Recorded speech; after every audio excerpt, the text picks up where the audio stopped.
community members gathered in Glenwood today to learn more about a potential grocery store development. For a year, the area has been deemed a food desert. News 13's Amy Diaz joins us live in the studio. Amy, what did residents hear tonight?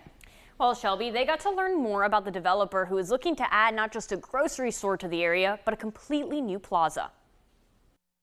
This has been a long time coming. The Glenwood area could soon see some action on their efforts to bring a grocery store to the area, ending the years-long food desert. On Thursday night, dozens of residents got to hear from the Sankofa Group, the development agency that is heading the project.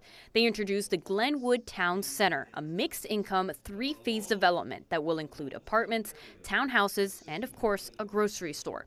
It will be located on the corner of East 15th Street and Martin Luther King Jr. Boulevard. While the grocery store was favored by many in attendance, the developer made it clear that they did not intend to build affordable housing, which many residents were asking for. It raised concerns over the housing outpricing those who have lived in Glenwood their whole lives.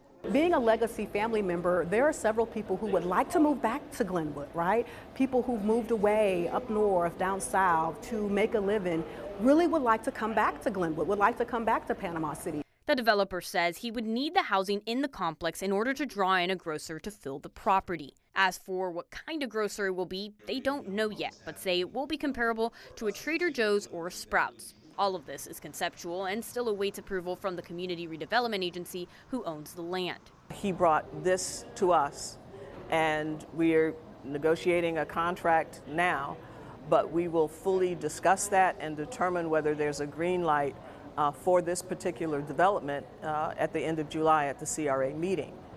It would be at that time if we were to say, hey, we like what you've presented, let's move forward with this. Lucas says if something were to change with the concepts, residents are always welcome to voice their concerns with the CRA at their monthly meetings. Representatives from the CRA were at the meeting and confirmed that the current CRA plans do allow for this kind of development, but they are currently working on updating those plans to more specifically address this project. Amy, what if this project moves forward? What is the timeline on it?